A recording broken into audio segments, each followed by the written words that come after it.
बे समाव हादरनि गासै भटारफोरनि थाखाय मोनसे गोनांथार खौरां। बिसायख'थि आयगनिफ्राय रायजो राजाफोरनो मोननै गोनांथार बाथ्रा फोसावदों, जाय बाथ्राया नोंथांनि थाखाय गोनांथार। नोंथांमोना बे समाव मिथिनानै लादो बिसायख'थि आयगा थारैनो रायजो राजाफोरनो माबादि गोनांथार बाथ्रा फोसावखो। पेन कार्ड बादिनो नोंथांमोना गाव गावनि भटार कार्डखौबो आधार कार्डजों लिंक खालामनांसिगोन। बेनि समा फैगौ 1 आगस्टनिफ्रायनो जागायगोन। थामहिनबा नोंथांमोना बयबो गाव गावनि भटार कार्डखौ आधार कार्डजों फैगौ 1 आगस्टनिफ्राय लिंकखौ खालामनो हागोन। बे लिंक खालामनाया भटारफोरनि सिनायथिखौ मोजाङैनो लाखिनो हागोन आरो सासे मानसियानो गुबुन गुबुन बियाबाव नंखाय भटार कार्ड बानायनानै भट होनो हानाय नंला होननानै बिसायख'थि आयगा मिथिहोदों।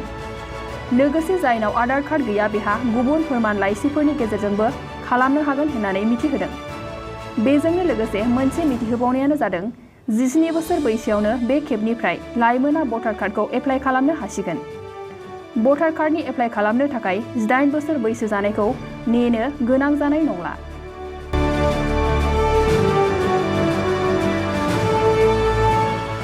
नोंथाङा सरकारि साख्रि नागिरदोंना?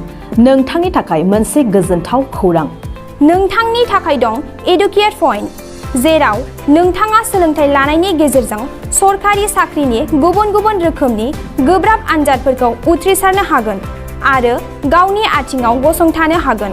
बे एडुकेट पइन्टआव नोंथांमोना SSC, bank PO, bank clerk, bank SO, UPSC, FSC, defence, railway, state insurance, AAO, ADO एसिस्टेन्टजों लोगोसे स्टेट लेभेल जब आरो माखासे सरकारि साख्रिनि आनजादाव गोनांथि जानाय आयदाफोराव सोलोंथाइ लानो हागोन। मख'नो गोनांदि बे सोलोंसालियाव साख्रिनिल' नङा, बेयाव एमबिए आरो सैनिक स्कुल बायदियाव एडमिशननि थाखाय एन्ट्रेन्स होनो थाखायबो सोलोंथाइ लानो हागोन। बे सोलोंसालियाव गाहाम थाखो खथानि सुबिदा दं आरो सम मथे नोंथांनि सोलोंथाइखौ बे सोलोंसालियाव होनाय जागोन। बेखौबो मिथिनांगोन दि बे एडुकेट पइन्टआव सोलोंथाइ लानानै बावैसो 2021-22 इं मायथाइनि एसएससि जिडिनि आनजादाव गासै 11 सा सोलोंसाफोरा उथ्रिसारनो हादों। बारा नङा, गासै 15,000 रांजोंनो नोंथाङा बे सोलोंसालियाव 6 दानसिम सोलोंथाइखौ लानो हागोन। बे सोलोंसालिया क'क्राझार, बरपेटा रड, गवालपारा आरो बङाइगावआवबो दं।